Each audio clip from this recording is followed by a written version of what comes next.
Continuing production of The Open Mind has been made possible by grants from the Rosalind P. Walter Foundation, the Bluestein Family Foundation, the Joan Gans Cuny and Peter G. Peterson Fund, the Malkin Fund, the May and Samuel Rudin Family Foundation, the Joanne and Kenneth Wellner Foundation, the Alfred P. Sloan Foundation, and from the corporate community, Mutual of America.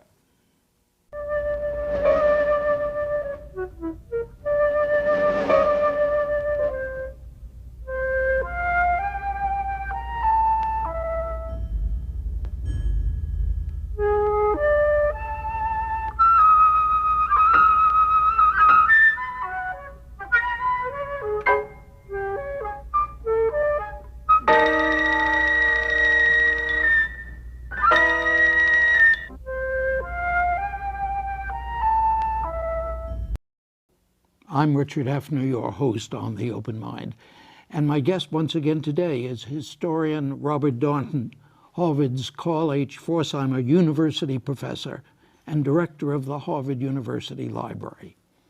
A former president of the American Historical Association, my guest comes quite naturally to considerations of past and present, of history and news.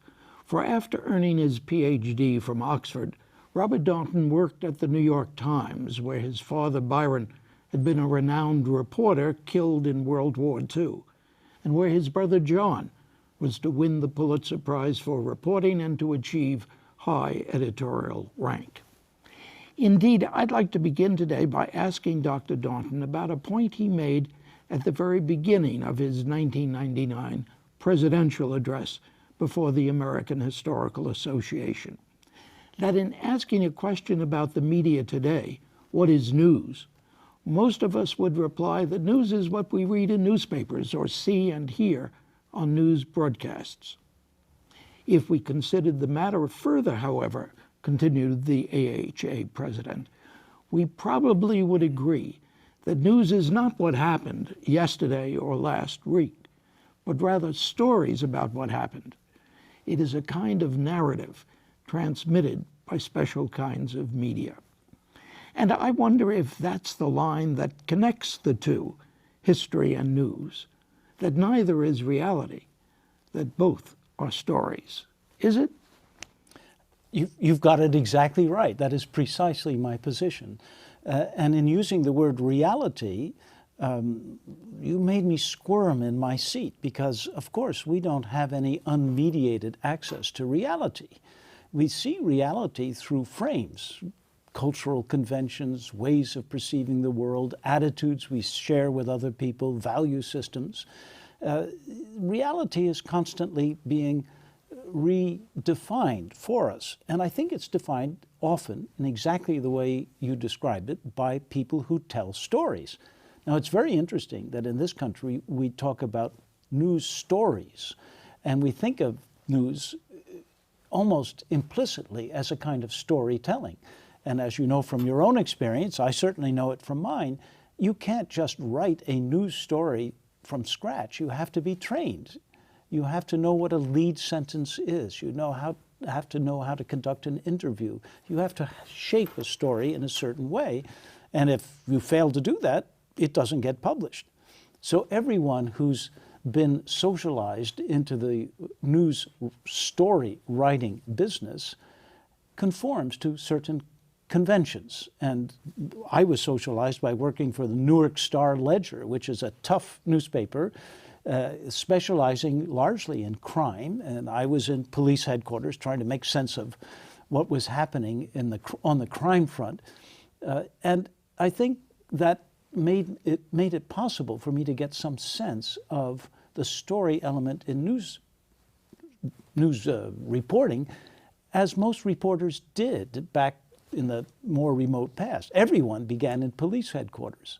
And there was a saying, you know, if you can cover police headquarters, you can cover the White House, which I think is very interesting as an example of how, well, attitudes among the professional news reporters.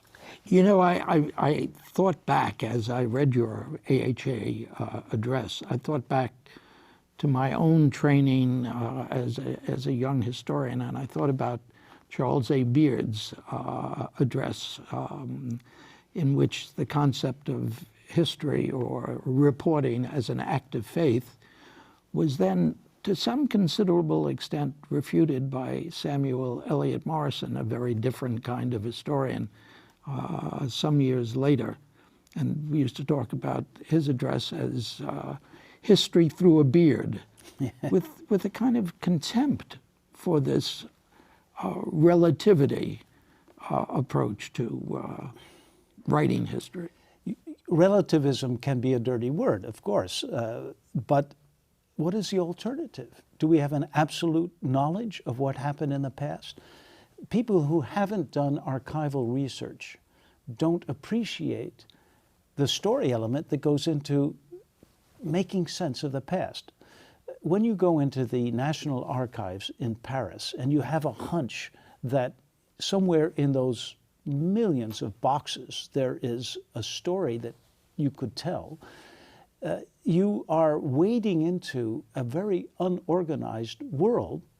It has a certain organization because it depends on the way documents are cataloged. So you work through a series, the F7 series, which is has to do with the terror in the French Revolution. You order a box, the box appears, it has a little ribbon on the side. There it is, history. There it is, and it's a wonderful moment because you undo the ribbon, you fold back the top of the carton, and you take out the first folder. You open it up and you start reading. They may be letters, they may be memos, they may be official documents by the Attorney General who's taking people before the Revolutionary Tribunal to be guillotined. It could be lots of different things, but you have to somehow make sense of this stuff that comes inside the folder and the succeeding folders and the folders after them and the boxes that stretch out almost to infinity, because we have read only a tiny fraction of the documents that are out there in the archives. So my own view is, and I've spent a long time in archives, in making sense of this raw material, you are in a way behaving like a newspaper reporter. These are the sources that you consult. You get hunches as to what the story is, and then you have to provide evidence to support it. So if you're at covering police headquarters and you come back and you address the Night City editor and he says, "What's the story, kid?" And you say, "Well, there was an armed robbery at 5th Avenue and 34th Street," he'll say, 800 words.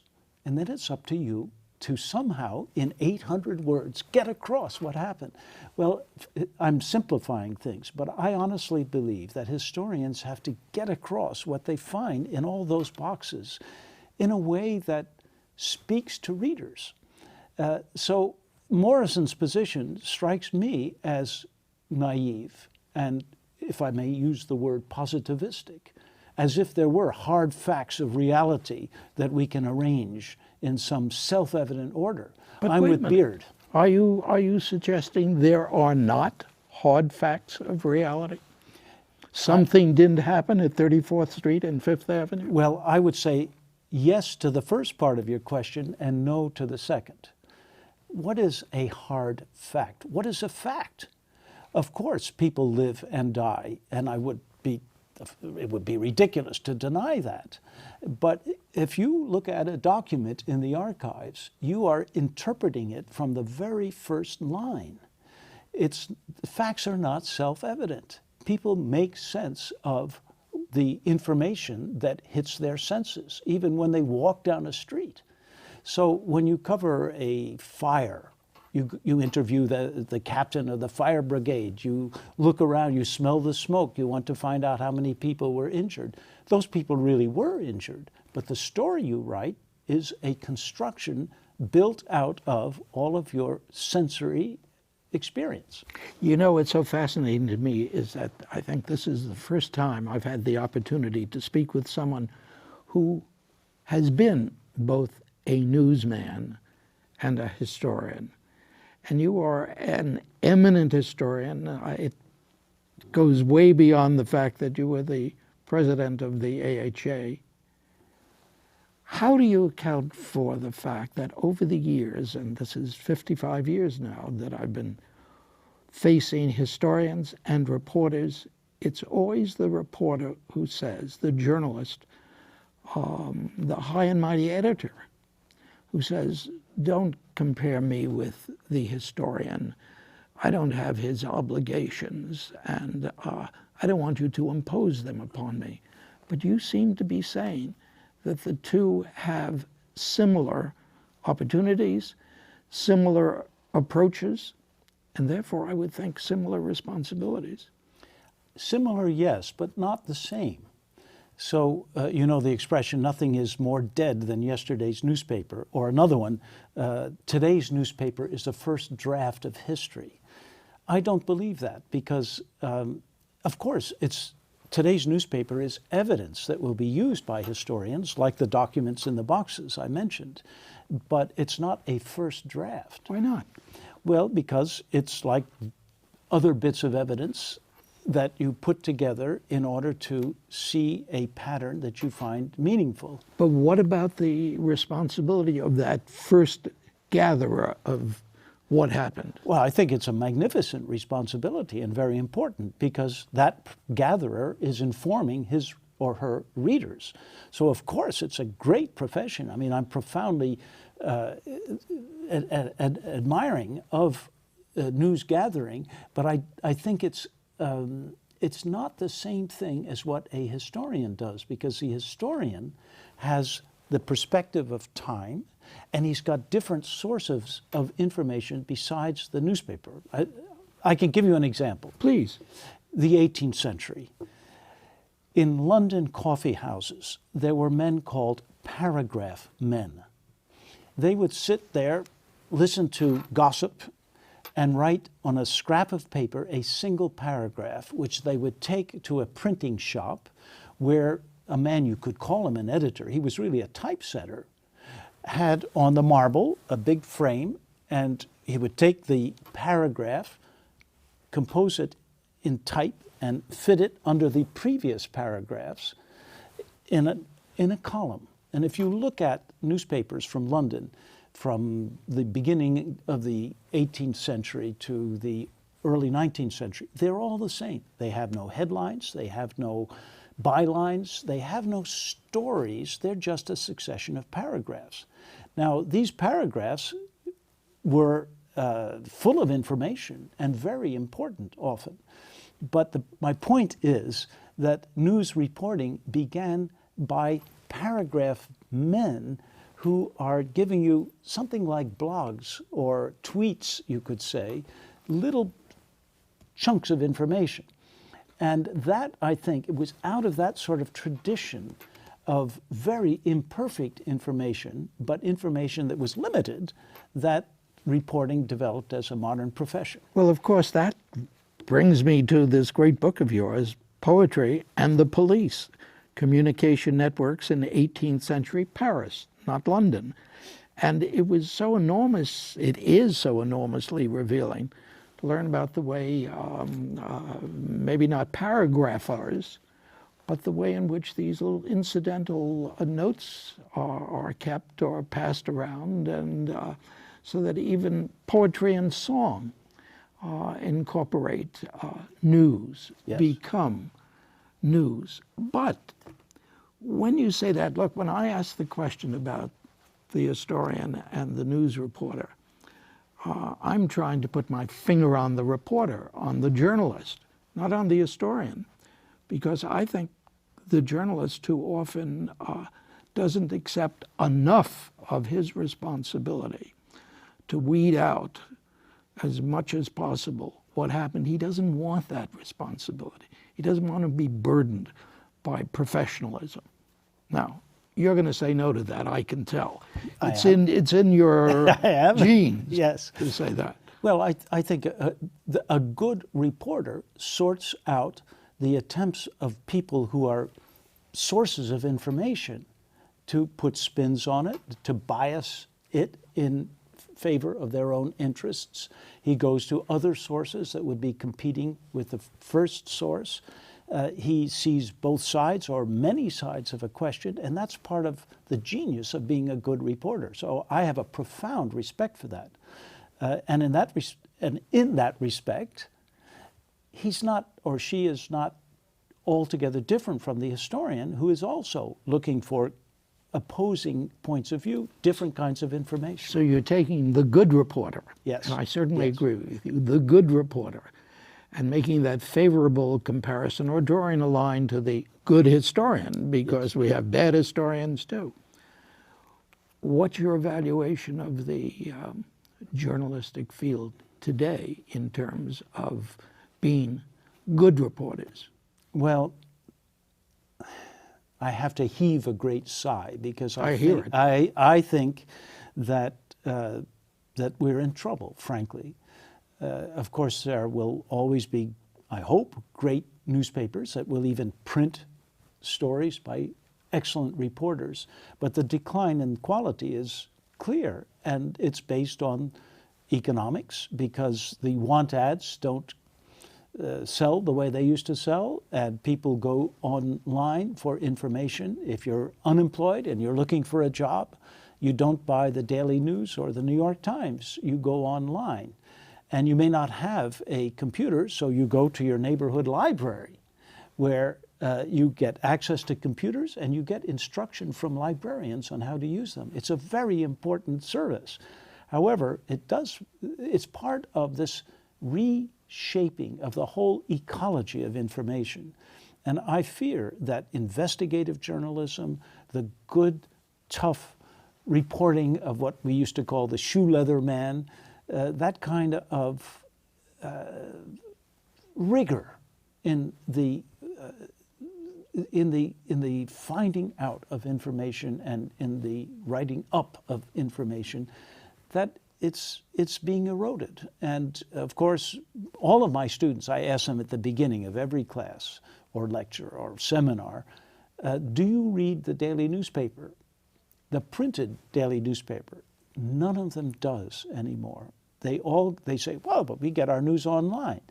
But that's a very different experience for most of them, because they tend to click on individual items and to read superficially, frankly. I think that the front page of the New York Times is a map of what happened yesterday. It's a map that is an artifice, of course. It doesn't correspond with reality perfectly, as we were saying earlier, but it's the work of wonderful professionals who have a skill in telling you, the reader, what is more important than what deserves your attention, and organizing a collective story about yesterday. And that too has been changing. That's been not changing. For the better. No. Alas, I'm with those who say the great newspapers of yesterday don't exist today except for a few, and a very few. So I'm worried, frankly, and I think it's a danger for democracy, because we need great newspapers that are performing this function. The phrase, the ecology of communication, that's such an interesting phrase, which I suspect is not very well understood. Well, it may sound pompous, I don't mean to use big words in a pretentious way, but I do think of information as something that exists in many different forms. People say today, we have entered the information age, as if other ages didn't have information. And one of the things I'm trying to do in this book is to show how other information systems actually operated. Now, it so happens in Paris, around 1750, first of all, there were no real newspapers. There was the Gazette de France, but it didn't have in it what we would call news. Secondly, it's a highly illiterate population. But thirdly, people wanted to know what was happening. So how did you find out? Well, there were different ways. One way was to go to a tree in the garden of the Palais Royal, called the Tree of Krakow. And it was just a tradition that people gathered around this tree to talk about news, what was happening. But this was an oral system of transmission. And they would get rumors, basically, which they would filter through discussion. And then many of them, they were called nouvellistes de bouche, newsmongers of the mouth, in other words, oral reporters, so to speak. Some of them would then write them down on scraps of paper, and they too tended to be paragraphs, just like the paragraph men in London. Only the word for it in French was anecdote. Then sometimes they would carry these slips of paper in their pocket, and they would take one out at a cafe and read it to the regulars of the cafe, and there would be a lot of discussion, usually with a police spy listening in. There were probably 3,000 police spies in Paris at this time. They're writing regular reports. The reports have many of them have made it into the archives, and I've read hundreds and hundreds of reports of police spies about what people were saying in cafes. And then sometimes these little bits of paper would be combined in gazette à la main, handwritten manuscript gazettes, which circulated all over. And some of these then finally would be printed. So you had different systems, different ways of communicating news, and the one that fascinates me most is song. I know. I know. Song was wonderful. You know, I believe that all of us have in our heads a repertory of tunes. And it's just there. It's a kind of collective memory. Not exactly the same for everyone, but there are certain tunes that all of us know together. And in France, in the 18th century, everyone carried around in their heads this repertory, and many, many people improvised new words to old tunes. Right. And it was not hard to do, you know. And they were doing it every day. I have actual statistics, which I'll spare you, but the point is that every day there is a new verse to some tune everyone knew about the king's mistress, or the taxes, or the bad harvests, or someone who drowned in the Seine. And it spreads like wildfire through the streets of Paris. So you should imagine this city singing. There was professional beggars, street singers on not every corner, but many corners in Paris. Then there were people who sang at work. There were people who sang in the marketplace. They sang in salons. And these songs spread like crazy. In fact, there was one of the wits, Chamfort, said, France is an absolute monarchy tempered by songs. Songs really mattered. That's how public opinion was formed. And if we're not talking about Louis XV, but rather about Barack Obama, are we talking about blogs as the substitute for those songs, perhaps? I think it's a valid parallel. You know, original sin among historians is anachronism. So I don't want to construe the 18th century as though it were the 21st, but I think we can learn by this parallel. And so if you actually look at the evidence, these scraps of paper, which I found in literally thousands of pages of scrapbooks and documents of all sorts, they're rather like blogs. And in fact, I've actually done some research in blogs and put the blog next to an item from the 18th century, you know, usually about sex in high places. Well, blogs are usually about... But they're remarkably similar. So this notion of a tweet, a tidbit, a snippet, which is a kernel of news, that's something that has existed for centuries and centuries. But we did grow out of that. Do you see the seeds, kernel of a seed that would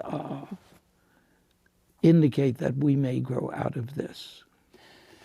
I don't know, frankly. I mean, I'm not too good as a prophet of the past, and I'm certainly not a prophet of the future.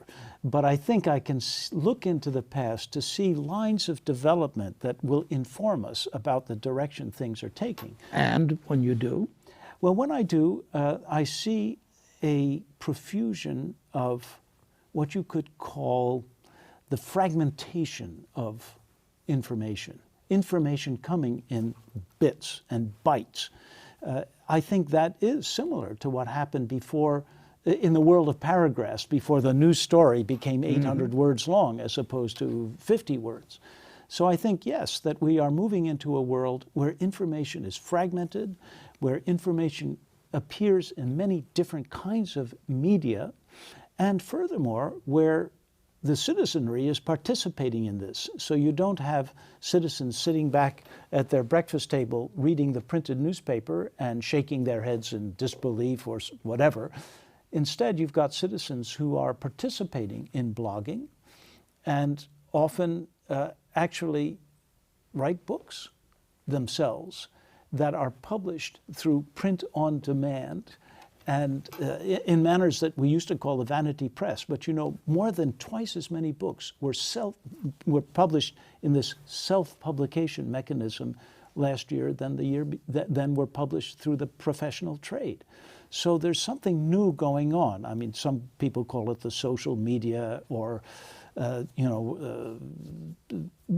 2.0 or something like that. But there is a kind of dialogue going on in the communication network or the ecology of communication in which people participate more than they used to. So I worry about fragmentation and the lack of perspective and professionalism, but at the same time, I'm enthusiastic about the empowerment of citizens who may be participating more in this general world of information, even though they don't have professional training and they can't do the job that reporters used to do.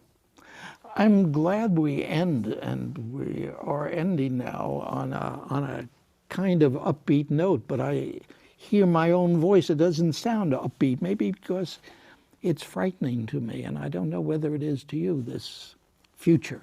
Well, I see a loss. I mean, I'm a deep believer in professional journalism and the shoe leather man on the beat kind of thing. And I regret that. I honestly do. And I regret investigative reporting. But I see lots of new possibilities. And frankly, I'm optimistic about the new landscape that is just coming into view. And that's the way to end. Thank you, Professor Darnton, so much for joining me today. Thank you. And thanks to you in the audience. I hope you join us again next time. Meanwhile, as an old friend used to say, good night and good luck. And do visit the Open Mind website at 13.org/openmind to reprise this program online right now, or to draw upon our archive of 1,500 or so other Open Mind and related programs. That's 13.org/openmind.